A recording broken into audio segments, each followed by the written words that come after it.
أشهد أن محمدا عبده ورسوله لا نبي بعده اللهم صل وسلم وبارك على سيدنا محمد وعلى آله وصحبه أجمعين أما بعد. Kita lanjutkan kembali kajian kita Fathul Mu'in karangan Syekh Zainuddin Al-Malibari rahimahullah wa ta'ala wa nafa'ana bi'ulumihi fid dharain. Masih pada pembahasan sunnah-sunnah sunnah-sunnah yang dilakukan pada hari Jumat ya. Terakhir kita sudah ada pembahasan terkait dengan berpakaian, sunnah-sunnah dalam berpakaian.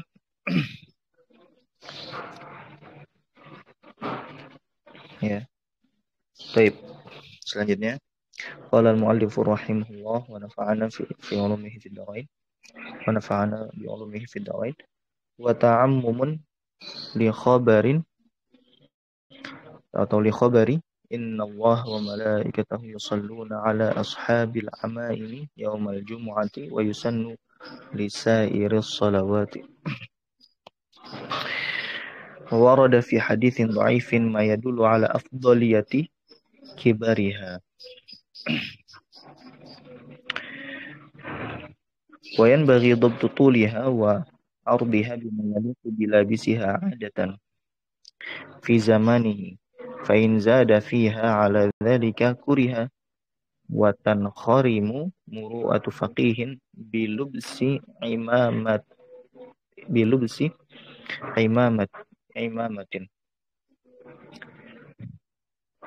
wa tankharimu muru'atu faqihin bilubsi imamati suqiyyin la taliqu bihi wa aksuhu. Baik. Wa ta'ammumun, dan disunahkan untuk memakai imamah ya. Imamah sorban yang diikatkan di kepala ya. Yang diuntal-untal gitu ya di kepala. Wa ta'ammumun, dan disunahkan untuk memakai imamah. Ini wa ta'ammumun, ini kembalinya cukup jauh ya, dan disunahkan pada ya. Nah di sini kita lihat di Natul Talibin ya. Wa ta'ammumun ya. Ai wa sunna li muridiha ta'ammumun, dan disunahkan bagi yang ingin hendak sholat Jumat ya, itu memakai imamah. Di khabar ya, karena ada hadis yang menyatakan bahwa itu sunnah. Apa hadisnya? Innallaha wa malaikatahu yusalluna ala ashabil amaimi yaumal jumu'ati. Allah, sesungguhnya Allah Subhanahu wa taala dan para malaikatnya ya bersolawat ya, bersolawat. Nah, maksudnya apa bersolawat? Ya, as-salatu ya minallahi maghfirah ya wa rahmah wa minal malaikati istighfar gitu ya. Wa minan nasi doa ya. Salawat ya kalau dari Allah Subhanahu wa taala adalah bentuk rahmat dan bentuk pengampunan ya. Adapun salawat dari para malaikat adalah meminta ampunan. Dan salawat dari manusia kepada manusia yang lain itu adalah doa.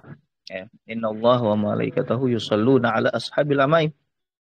Sesungguhnya Allah dan para malaikat itu bersalawat kepada orang yang mengenakan imamah ya, atau sorban ya, yang di kepalanya itu pada hari Jumat ya, pada hari Jumat. Nah, terkait dengan hadis ya.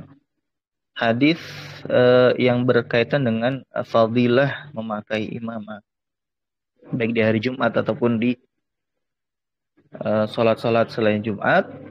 Nah, itu dikatakan memang syadidud dha'af ya. Dha'afnya atau lemahnya itu parah ya, lemahnya itu parah.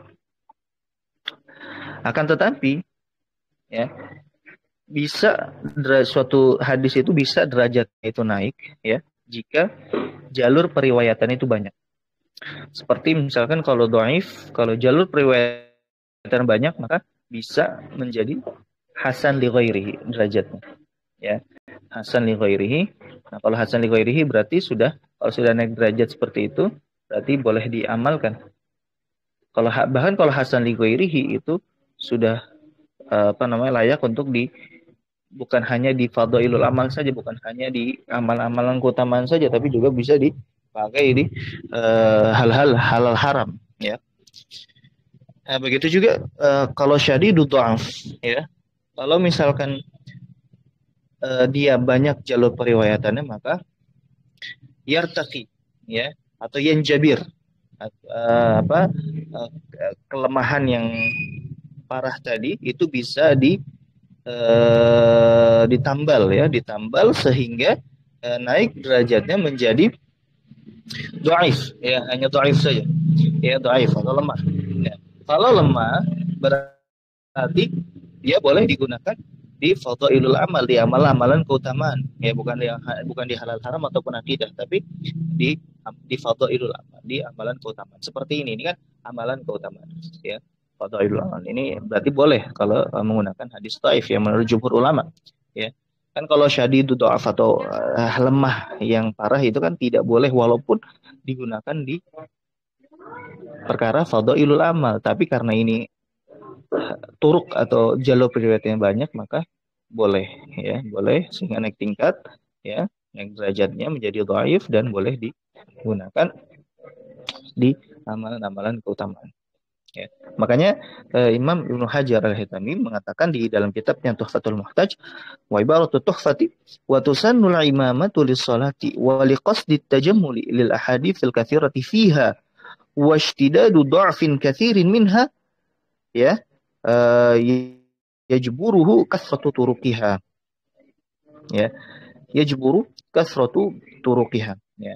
Dan disunahkan memakai imamah untuk sholat, ya. Jadi ketika kita sholat maka kita pakai penutup kepala dari sorban tadi, ya, waliqasdi tajammuli, dan untuk untuk biar kelihatannya lebih indah, ya. Kalau kita pakai penutup kepala ketika sholat tentu, ya, kelihatannya lebih indah, lebih berwibawa gitu kan.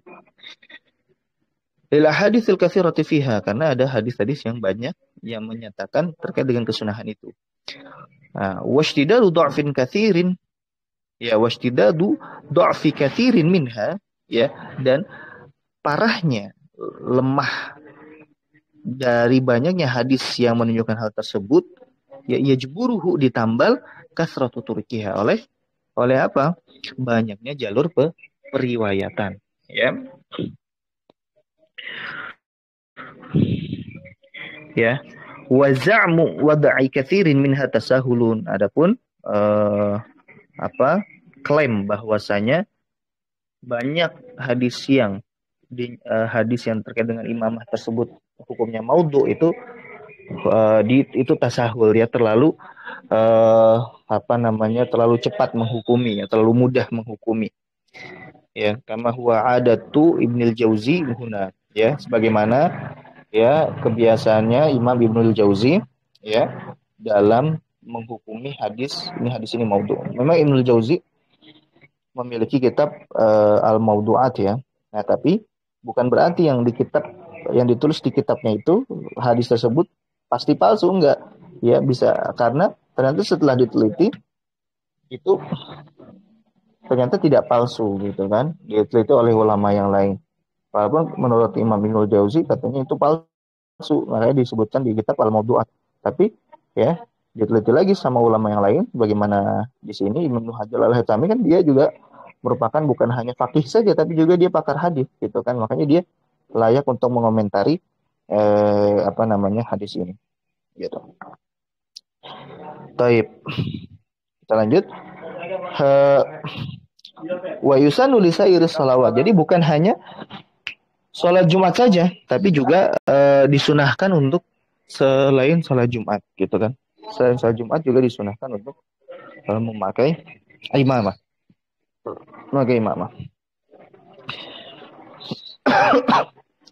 Wa warada fi haditsin dha'ifin ma yadullu ala afdaliyati kibariha. Dan ada hadis, ya, hadis yang tapi hadisnya dhaif ya, hadisnya dhaif, warada fi haditsin dhaifin ma yadullu ala afdaliyati kibariha. Dan ada hadis yang menerangkan bahwa memakai imamah yang besar itu afdal ya, itu lebih utama. Tapi di sini dikatakan hadis dhaif. Nah, ternyata dikomentari juga di sini oleh Imam Ibnu Hajar Al-Haytami. Apa komentarnya? Lakinnahu syadidud dha'fi, akan tetapi ya, hadis ini itu ya hadis yang menyatakan bahwa disunahkan untuk imamahnya besar ya, dan itu afdol gitu kan. Nah, itu katanya hadisnya syadidud dha'fi ya, lemahnya itu parah. Ya, lemahnya itu parah. Nah, tadi kita lihat kalau hadis imamah itu kan sama ya, lemahnya parah. Banyak hadis-hadis yang parah gitu ya lemahnya. Nah, tapi apa bedanya dengan ini ya, hadis yang ini? Bedanya adalah yang terkait dengan imamah, dia turuk ya, jalur periwayatannya itu banyak. Sedangkan ini jalur periwayatannya itu ya sedikit ya, sehingga tidak yanjabir, tidak bisa ditambal gitu ya. Makanya dikatakan lakinnahu syadidud dha'fi wa huwa wahdahu la yuhtajju bihi wa la fi fadailil amal. Maka hadis itu saja yang terkait dengan ukuran ya, besar ukuran imamah ya, itu tidak dijadikan hujjah. Dijadikan hujjah ya, baik dalam perkara halal haram dan juga bahkan wala fi fadailil amal, dan juga di dalam perkara fadailul amal atau amalan keutamaan. Baik.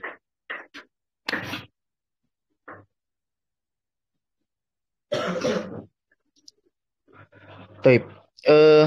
Nah, besarnya itu seperti apa? Wayan bagi dhabtu tuliha wa 'ardiha bima yaliqu bila bisiha adatan.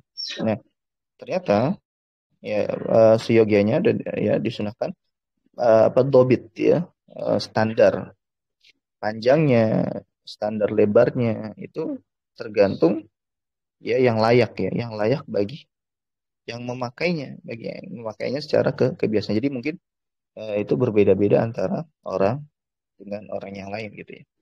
Makanya standarnya ini nggak bisa disamakan. Ya.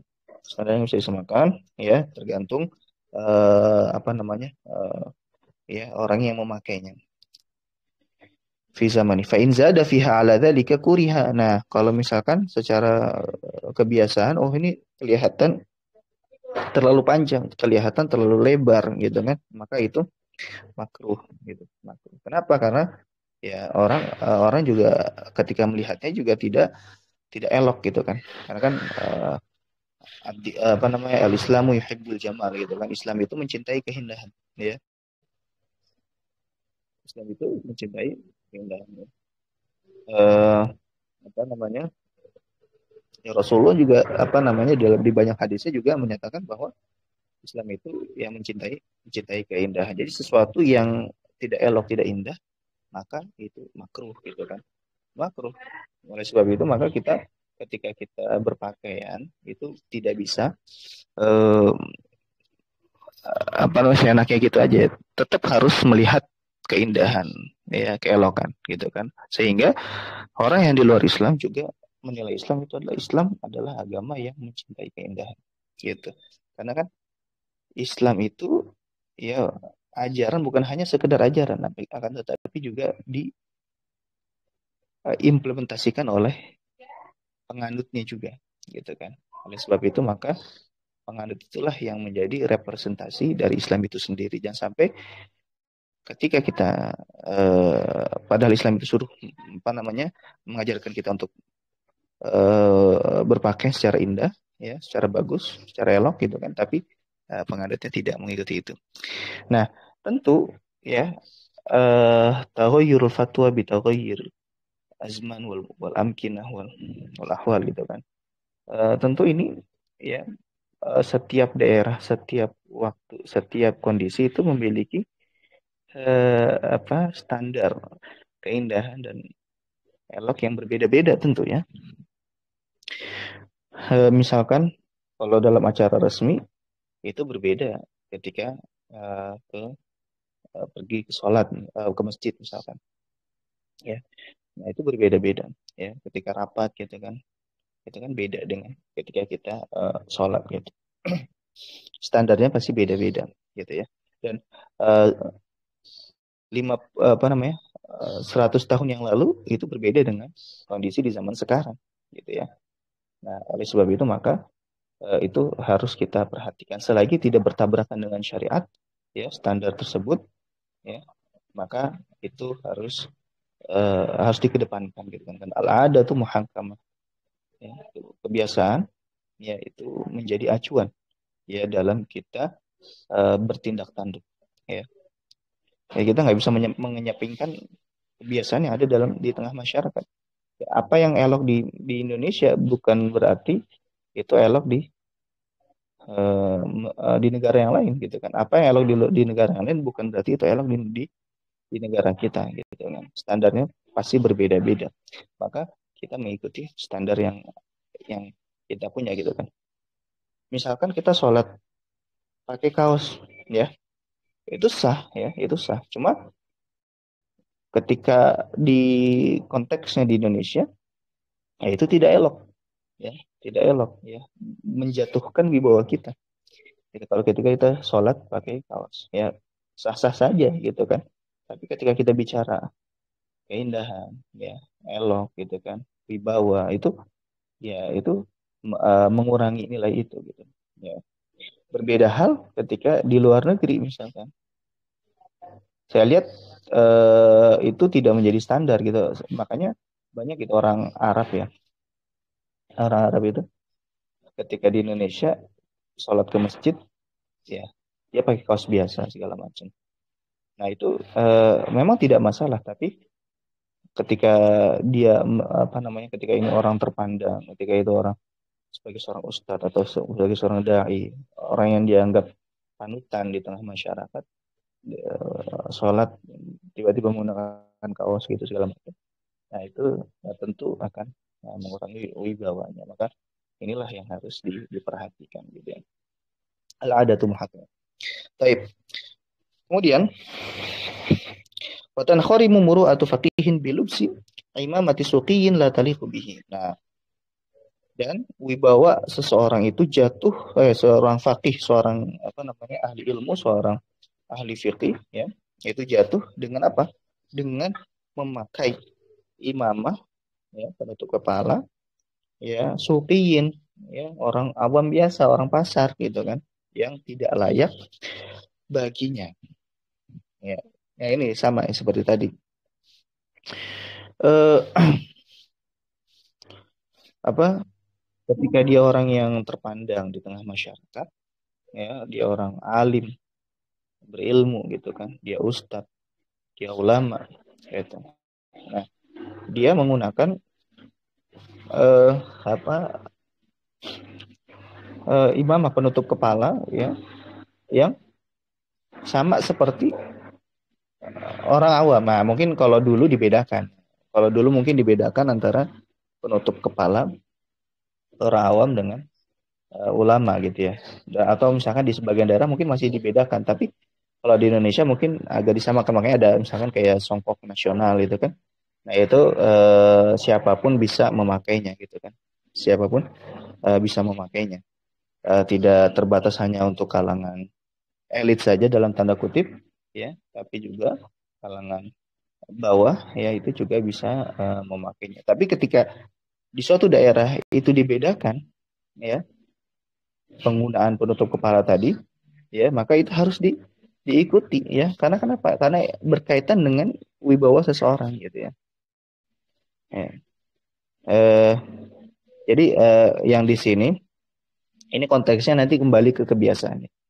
Jadi, ada di daerah tertentu ya mungkin ketika dia pakai penutup kepala yang sama dengan eh, kalangan yang lain ya, kalangan tadi apa namanya orang pasar gitu ya. Nah, maka itu tadi bisa menurunkan wibawanya. Nah, ini mungkin konteksnya di daerahnya. Tapi kalau di Indonesia kan ada hampir ya semua peci itu, yaitu layak bagi ulama, ustadz, ya, pejabat gitu ya. Nah, itu juga layak dipakai juga oleh orang orang awam ya, atau dari kalangan yang menengah ke bawah gitu. Nah, seperti ya contohnya songkok nasional ya. Nah, itu songkok nasional kan identitas juga sebenarnya, identitas orang Indonesia gitu kan. Eh, dan itu tidak bertentangan dengan syariat Islam gitu ya. Nah, eh, suhu begitu juga sebaliknya, apa yang misalkan orang awam ya, orang yang bukan dari kalangan ahli ilmu gitu. Nah, tapi dia menggunakan penutup kepala atau misalkan pakaian ya, yang itu menjadi melekat dengan karakteristiknya para ulama. Gitu. Nah, itu juga dihindari untuk dipakai. Kenapa? Karena ya bisa apa namanya, bisa menipu gitu kan, menipu orang lain. Oh, dikira ulama, dikira ustadz, dikira ini, tapi ternyata bukan gitu. Ya, wakada aksuhu gitu ya. Makanya para ulama, para ustadz gitu kan, para ahli ilmu, jika memang eh, ada pandar bagi mereka di satu kalangan ya, di suatu daerah misalkan, maka itu sebaiknya dipakai ya, sebaiknya diikuti gitu kan, supaya apa? Liyu'rafu ya, supaya dikenal gitu. Nah, makanya eh, apa namanya? Wa kataba al-Imam Asy-Syafi'i ala qauli Imam Romli. Naam, masara syi'aran lil ulama yundab lahum lubsuhu. Ya, ya. Di Hasyiah Asy-Syafi'i itu dikatakan ya ala nihayah. Iya, apa yang menjadi syiar ya para ulama, maka disunahkan untuk memakainya. Supaya apa? Supaya dikenal gitu. Dikenal mana yang ulama, mana yang bukan gitu kan. Ya. Tapi ini kembali lagi ya, kembali ke adat istiadat di setiap daerah gitu kan. Kita tidak bisa menjernalisir ya, karena bisa jadi kalau di Indonesia ternyata apa namanya, pakaian kebanggaan misalkan ada batik, ada songkok gitu kan. Dan itu juga dipakai oleh para ulama, itu juga dipakai juga oleh para awam juga ya.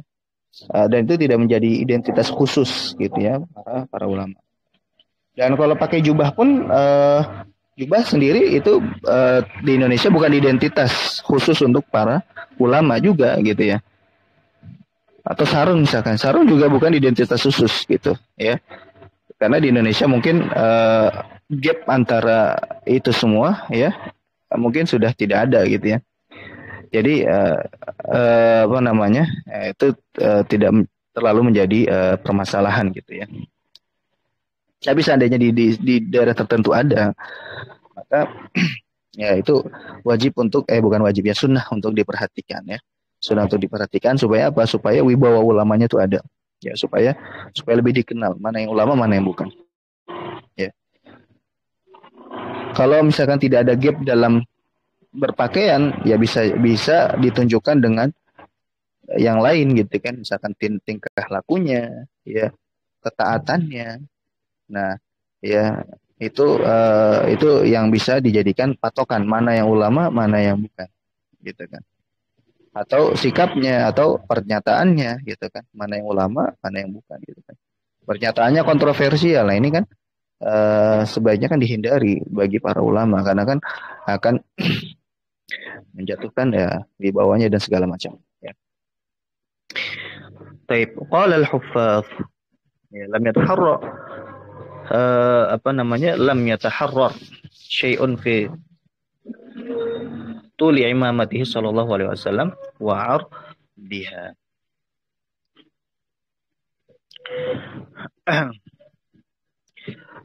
Ya belum ada apa namanya, penelitian yang mendalam gitu ya terkait dengan panjang imamahnya Rasulullah SAW dan juga lebarnya. Nah, makanya kata Imam Ibnu Hajar Al-Haytami, wa ma waqa'a lit-Tabari min anna tulaha nahwa atau nahwu sab'ati azru'in wa li ghairihi anna tulaha sab'atu azru'in fi ardi dhira' la aslalahu. Nah, apa yang dituliskan oleh Imam Tabari bahwasanya panjangnya itu sekitar 7 zira' ya. itu la aslalahu, tidak ada asalnya. Ya, lakin dzakara Nawawi annahu kana lahu sallallahu alaihi wasallam imamatun qasirah wa kanat sittatu azru' wa imamatun tawilah wa kanat 12 dira'an. Ya, akan tapi Imam Nawawi menyebutkan bahwa Rasulullah SAW memiliki imamah yang pendek, yaitu sekitar ya 6 zira, dan imamah yang panjang sekitar 12 zira. Ya. Ya, artinya ada banyak yang menyebutkan, tapi lam yataharrar, ya, tidak ada kepastian ya yang valid gitu kan, apakah ini sahih atau tidak terkait dengan panjang dan juga lebarnya imamah Rasulullah Shallallahu Alaihi Wasallam. Baik. Selanjutnya, qala Syekhon, man ta'ammama falahu fi'lul azbati, ya, wa tarkuha wa la karahata fi wahidin minhuma. Ya. Berkata Syekhon, Imam Nawawi dan Imam Imam Rafi'i, apa? Man ta'ammama falahu fi'lul azbah. Barang siapa yang memakai imamah, maka boleh baginya untuk melakukan azbah. Azbah itu adalah kayak ekor, ya, ekor yang di belakang imamah. Ya. Watarkuha, dan juga meninggalkannya boleh juga. Ya. Wala karohata fi wahidin minhuma, dan tidak ada kemakruhan baik bagi yang melakukan azbah ataupun meninggalkannya, gitu kan. Zadan Nawawi. Nah, Imam Nawawi menambahkan, kenapa boleh menggunakan azbah, boleh tidak? Li'annahu lam yashihha fin nahyi an tarkil azbati syai'un, karena tidak ada yang sahih, ya, dalam pelarangan meninggalkan azbah. Ya. Tidak ada hadis yang sahih yang melarang untuk meninggalkan azbah, gitu kan.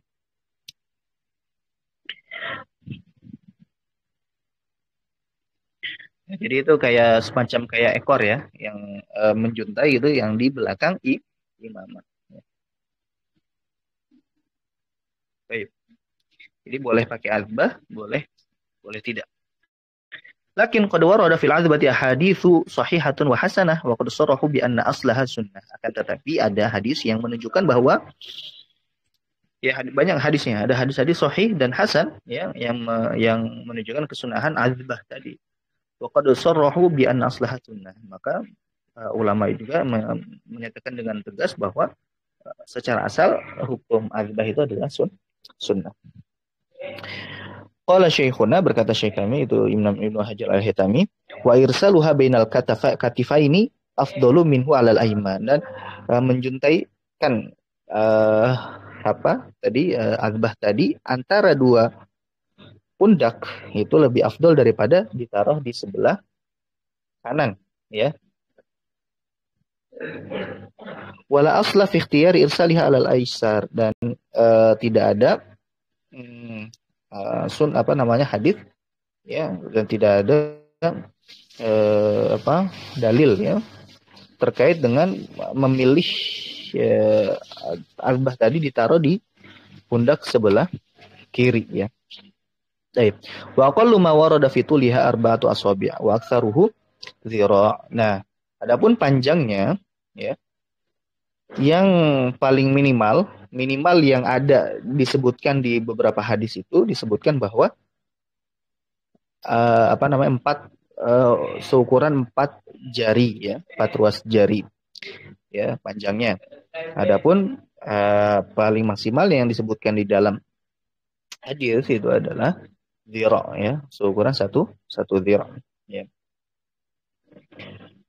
Satu dhira' itu sekitar 50, ya, setengah meter lebih. Baik.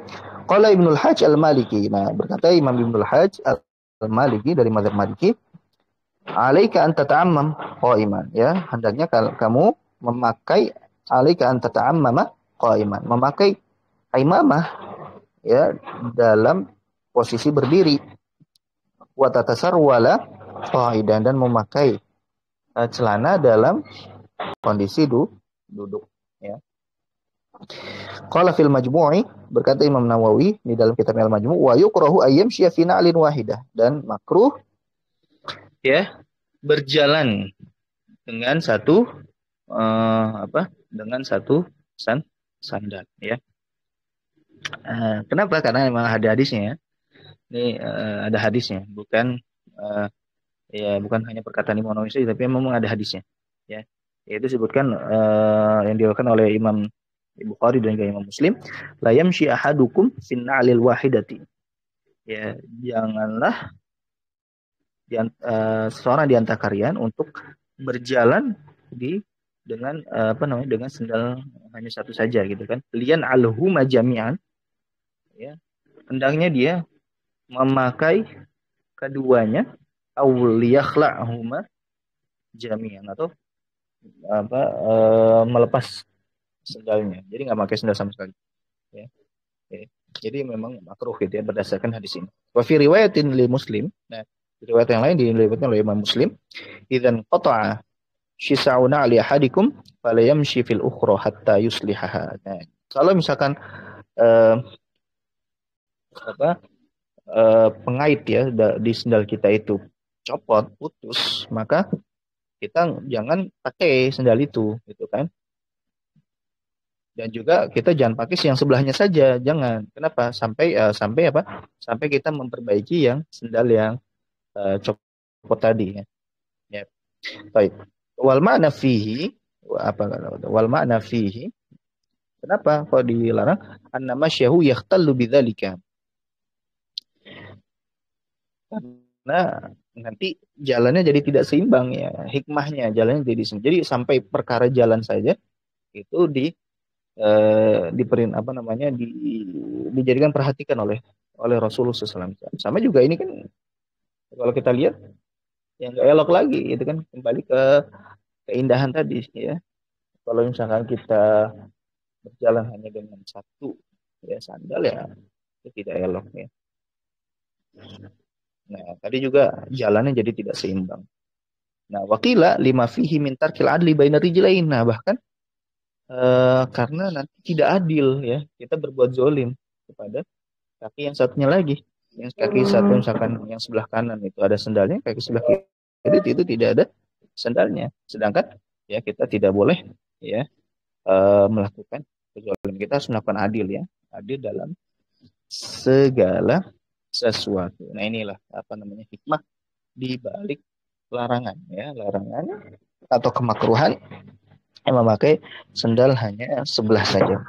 Baik. Selanjutnya, waliman qa'ada fi makanin ayyufariqahu qabla an yadhkurallaha fi. Ya, waliman qa'ada fi makanin ayyufariqahu qabla an yadhkurallaha fihi. Dan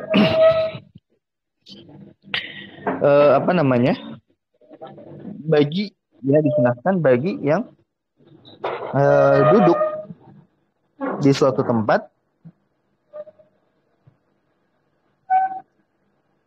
Oh, sebentar. Kelewat ya. Walu busuha iman dan disunah dan makruh ya. Dan makruh memakai sendal itu dalam keadaan berdiri ya. Ya, dan makruh memakai sendal atau memakai sepatu juga ya dalam keadaan berdiri. Ya, karena ada hadis sahih yang melarangnya.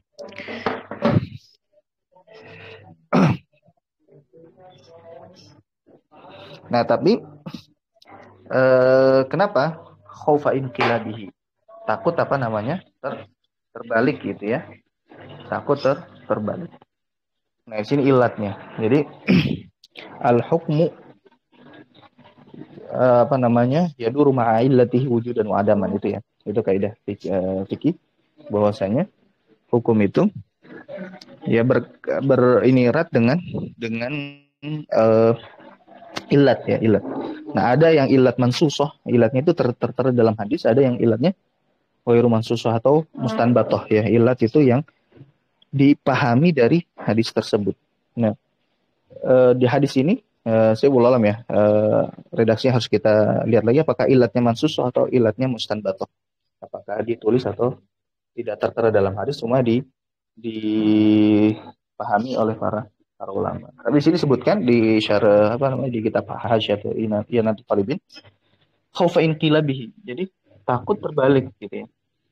Takut dia terbalik atau misalkan takut tergelincir gitu, segala macam ya ketika memakai sandal dalam kondisi berdiri. Artinya ketika ilat itu tidak ada ya, tidak takut terbalik ya, atau tidak takut untuk tergelincir lah dan segala macamnya, maka uh, apa kemakruhan tadi hilang. Nah, makanya ya wa yu'khadh minhu. Nah, dipahami bahwa annal al mudas ya atau annal madas al madas ya al ma'rufa al an wa nahwaha la yukrahu fiha dzalik idh la yakhafu au idh la yukhafu minhu tilabun ya. Jadi kalau misalkan tidak takut untuk infilat terbalik atau misalkan tidak takut untuk tergelincir segala macam ya, maka itu tidak makruh, hilang kemakruhannya ya. Nah, ini apa namanya? eh, nalar yang tinggi ya dari para ulama bahwa suatu hadis itu tidak bisa dipahami secara lahiriahnya saja, tapi kita juga harus ya mengetahui apa makna di balik hadis itu.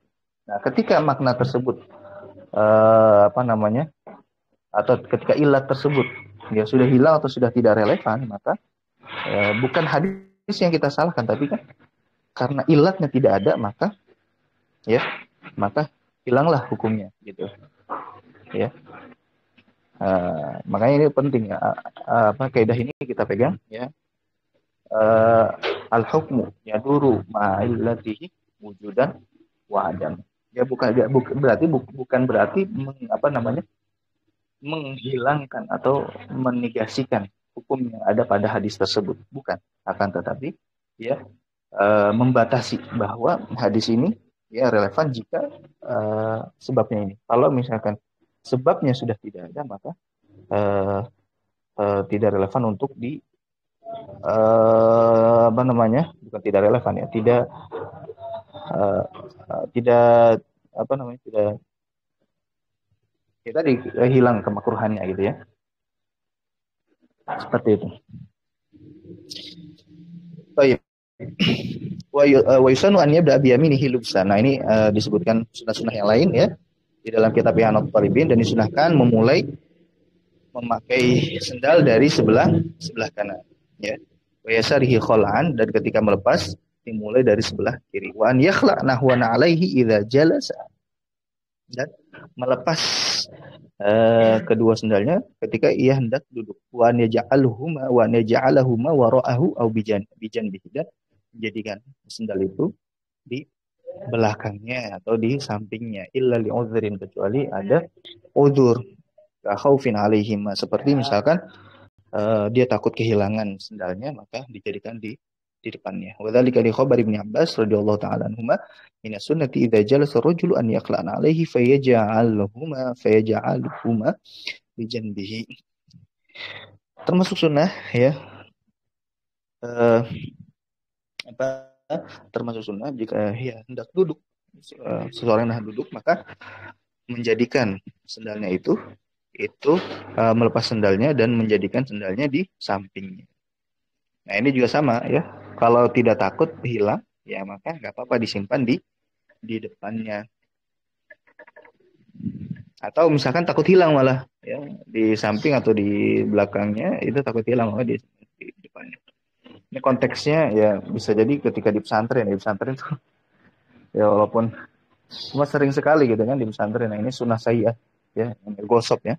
Sunnah sayyah itu di pesantren itu banyak ya terjadi gitu kan. Ini sunnah sayyah ya, soal apa namanya, kebiasaan yang buruk gitu kan. Ya ada di santri gitu. Nah, akhirnya ada keputusan dari pihak pesantren misalkan ya, eh, sendalnya dibawa ke masjid, ke dalam masjid, dibungkus gitu segala macam.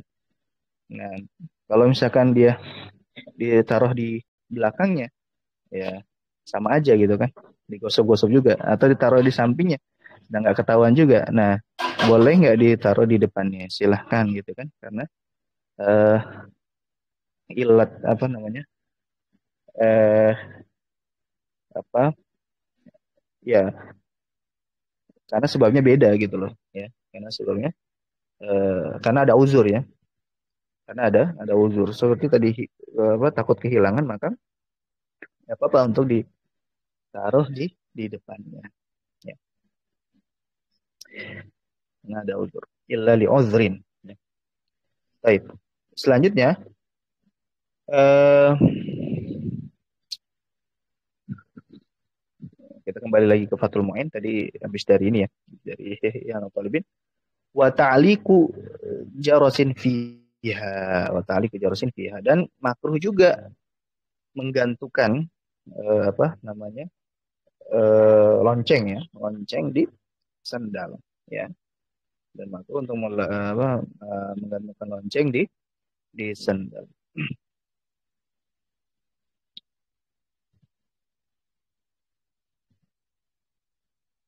Baik, lanjut. Waliman ada fi makanin an yufariqahu qabla an yadhkurallaha fihi. Nah, dan makruh bagi orang yang duduk di suatu tempat ya untuk meninggalkan tempat itu sebelum apa? Sebelum berzikir kepada Allah Subhanahu wa taala. Jadi dimanapun tempat yang kita duduki, kita tempati gitu ya, itu makruh kita tinggalkan tempat itu sebelum kita berzikir kepada Allah Subhanahu wa taala.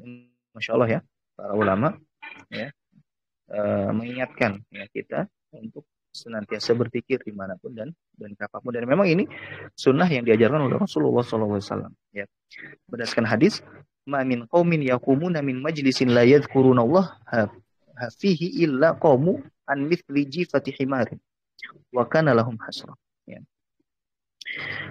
Tidaklah suatu kaum ya berdiri dari majelisnya tidak berzikir kepada Allah Subhanahu wa taala illa qaum, kecuali mereka berdiri seperti ya bangkai himar ya, keledai. Maka lahum hasrah, dan ada penyesalan di dalam diri mereka. Nah, di hadis juga, di hadis lain juga menerangkan bahwa man qada maq'adan lam yadhkurillah fihi kana alaihi min Allah tariq. Apa namanya? Tirah ya. Apa itu tirah? Barang siapa yang duduk dan tidak berzikir kepada Allah Subhanahu wa taala di dalamnya, maka ada kekurangan atau ada penyesalan dari Allah yang ditimpakan oleh Allah Subhanahu wa taala kepadanya. Ini banyak sebenarnya ya. Banyak hadis yang menunjukkan bahwa ya kita ketika duduk dimanapun itu, ya kita ketika berada dimanapun itu, hendaknya kita jangan lupa untuk berzikir kepada Allah Subhanahu wa taala ya.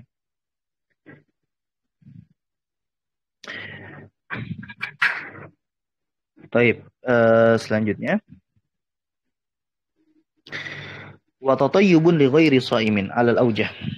Nah, sunnah selanjutnya adalah disunahkan untuk ili muridiha, untuk yang hendak sholat Jumat, tatayyubun, memakai wangian li ghairi shaimin ya, bagi yang sedang tidak puasa ya,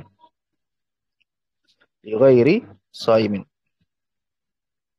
Kenapa? Karena makruh bagi yang puasa itu menggunakan tib ya, menggunakan wangian ya, bisa jadi karena wangi-wangian tadi kan bentuknya cair gitu ya. Nah, takutnya ketika kehirup itu menyisakan sesuatu yang menempel di bagian rongga dalamnya, atau kalau misalkan ini berkaitan dengan apa?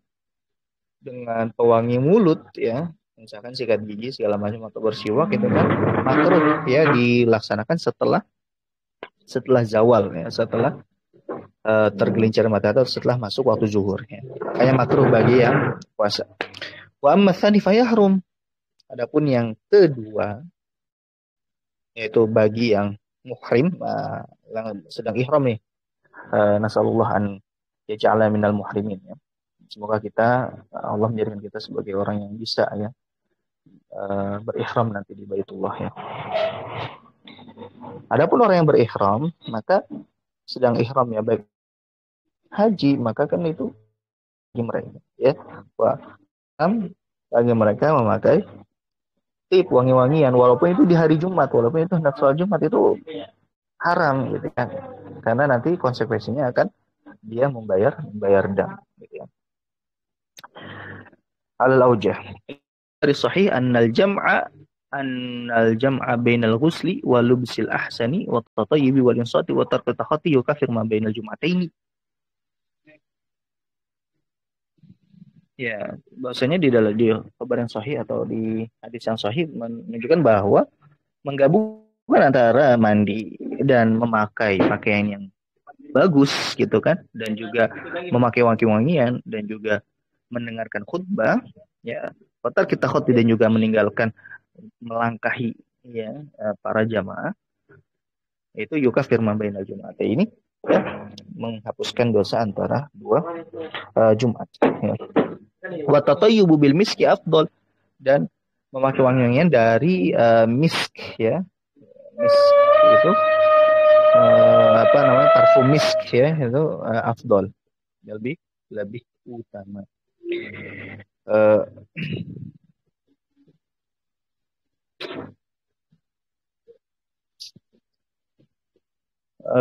wala tusannu salatu alaihi inda wala tusannu salatu alaihi sallallahu alaihi wasallam inda syammihi bal hasunal istighfaru indahu kama qala syekhuna.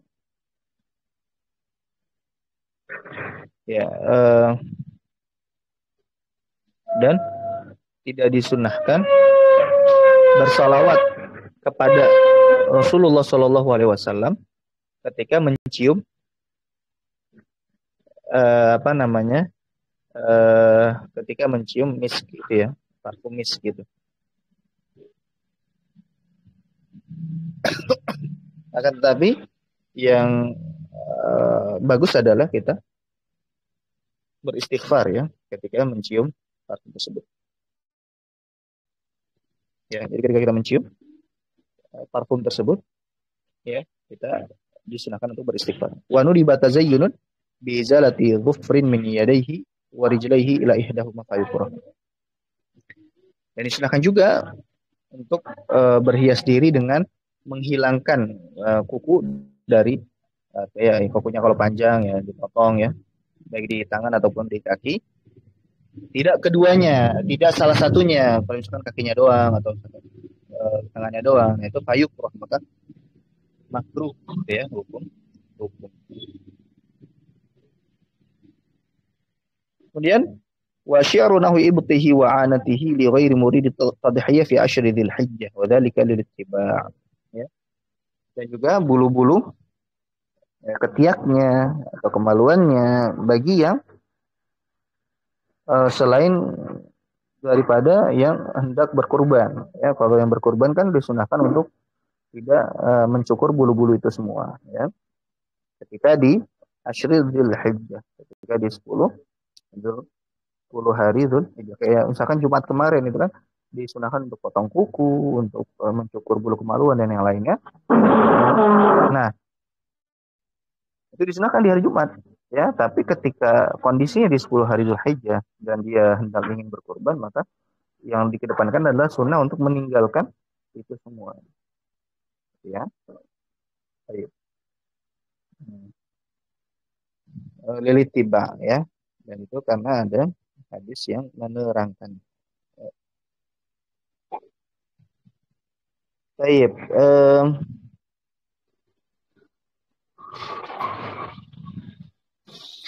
wa biqassi syaribihi hatta tabru humratu asy-syafahi wa izalatu rihi wa izalati rihin karih wa wasikh. Dan juga mencukur kumisnya ya sampai kelihatan merah bibirnya, dan menghilangkan bau yang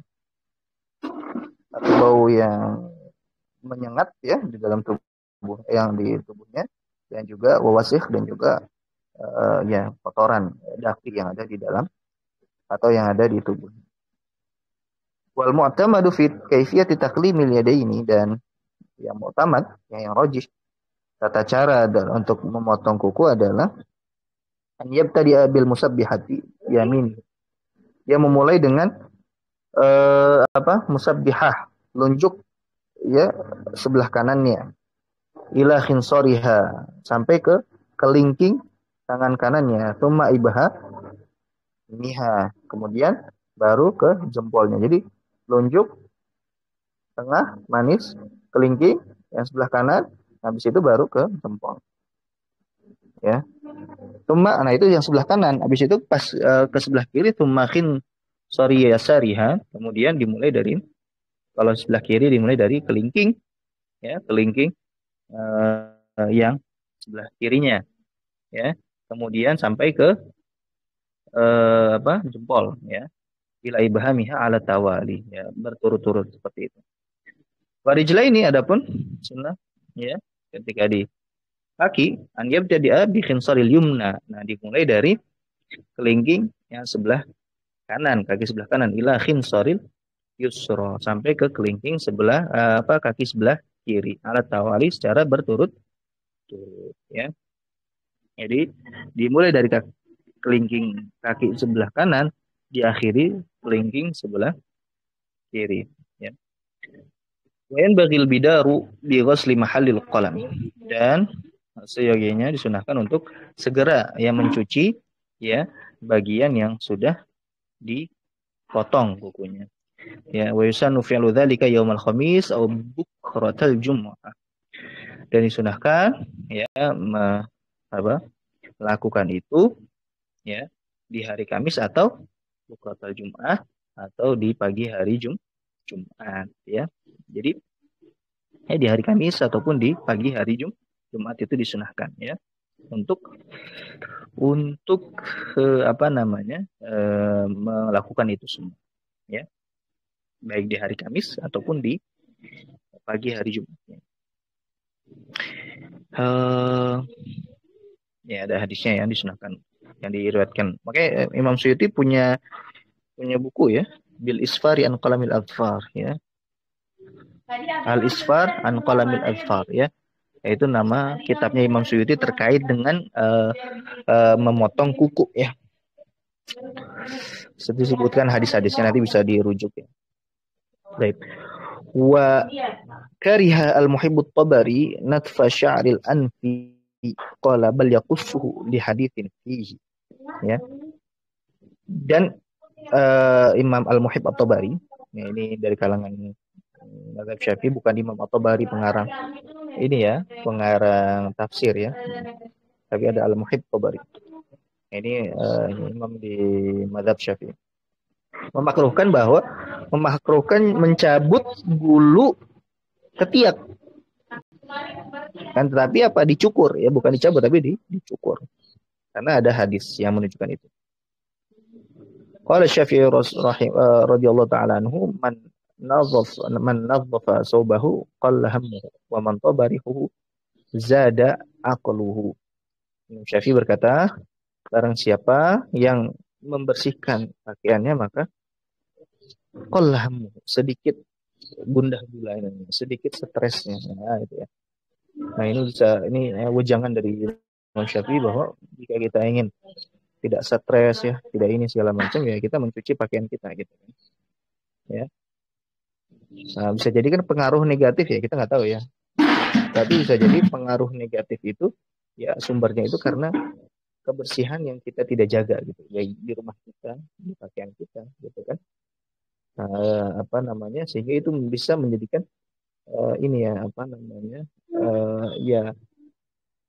mungkin ini ada, ya, ilmu psikologi atau apa, ya, saya kurang paham, ya. Itu mungkin ada penelitiannya. Cuma dari sini perkataan kita bisa ambil faidah, ya, bahwa, ya, energi positif itu kita bisa ambil ketika kita memang, ya, tadi, ya, kita membersihkan badan kita membersihkan rumah kita segala macam. Itu mungkin, ya, timbul, ya, energi positif itu ke diri kita. Kita berpikir nanti bisa lebih cerah, dengan positif thinking segala macam, ya. Man nadzafa saubahu qalla hammuhu. Dari siapa yang membersihkan pakaiannya, ya, qalla, akan sedikit ya, gundah gulana ini akan sedikit stres ya. Wa man tabarihu zada aqluhu. Nah ini juga sama. Barang siapa yang barang siapa yang eh, apa harum ya, harum badannya, ya zada aqluhu.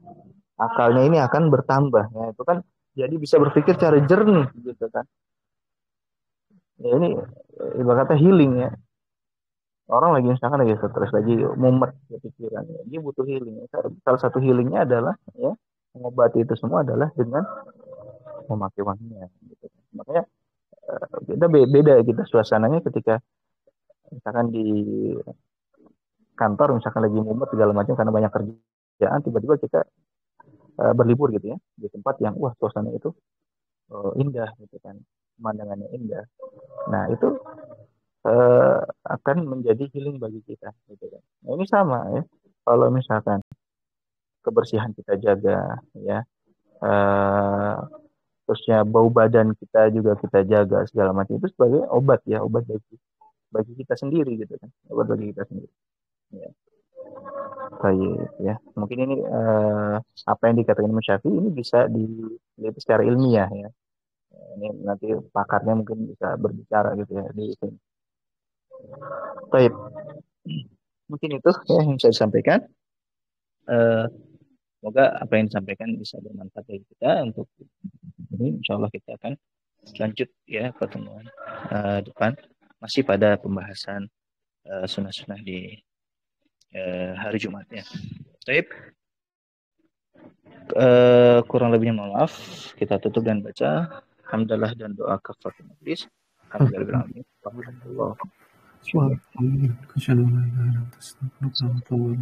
Assalamualaikum warahmatullahi wabarakatuh. Waalaikumsalam warahmatullahi wabarakatuh. Jazakallah khairan.